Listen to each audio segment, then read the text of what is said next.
praise even when it hurts. Hi there, kumusta ka? Alam mo, may mga pagkakataon talaga na at may mga araw na feeling natin ang bigat-bigat ng pakiramdam natin. Yung tipong gustong-gusto mo na sumuko kasi pagod na ka na, ang sakit-sakit na. Pero alam mo, sa mga ganitong moments, there's power in choosing to praise God even when it hurts.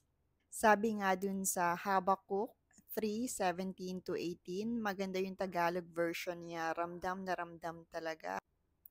Kahit na ang puno ng igos ay hindi na mamunga at ang mga ubas ay hindi na magbigay ng ani, magagalak pa rin ako sa Panginoon, matutuwa pa rin ako sa aking Diyos na tagapagligtas. Ibig sabihin nun, kahit walang-wala ka, kahit na parang feeling mo nasa dead end ka na, kahit parang feeling mo walang sagot, napakarami pa ring dahilan para magpuri. Alam nyo, just today or an hour ago, kausap ko yung mga kapatid ko.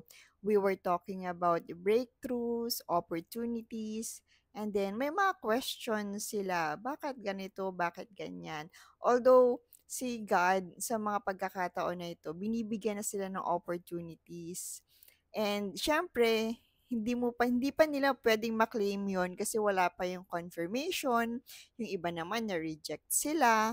And, out of that situation, pwedeng panghinaan na naman ng loob, pwedeng mag-doubt na naman na, para sa akin na ba talaga to? Pero nakakatuwa kanina kasi instead of us complaining, doubting, and parang ah, iniisip namin na, ano, bukas na naman ulit, ganyan. Nakakatuwang makita na God is really changing our hearts kasi instead of complaining, we prayed and we all agreed na out of this situation, napakaraming dapat ipagpasalamat. At doon pa lang, dun sa attitude pa lang namin kanina na pinagpasalamat namin kahit despite of the rejection, pinagpasalamat namin despite the uncertainty. Sabi ko, din palang panalo na tayo.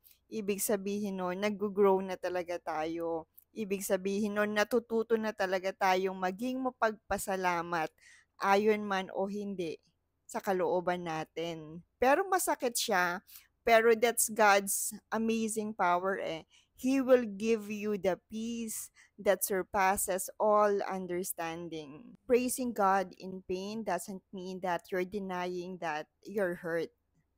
It only means that even in your pain, you acknowledge that God is still good. It's choosing to trust Him kahit wala pa yung sagot.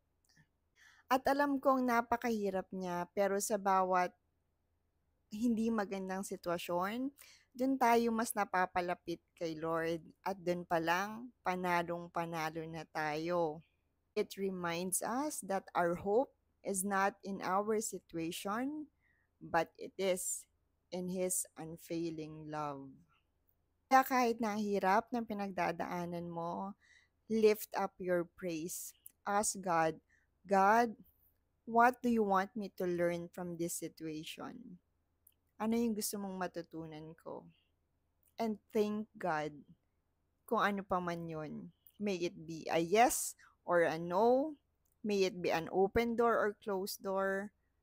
Be grateful. Sing through the tears, worship through your doubts, and know that God sees your heart. Alam mo, during your praise, yung nagpipraise ka, is a powerful declaration of faith. And in that, God moves, God strengthens you, and God comforts you. Kaya kapit lang tayo, dasal pa tayo. Choose to praise even when it hurts. And always remind yourself that God is with you every step of the way. May ginagawa ang Diyos.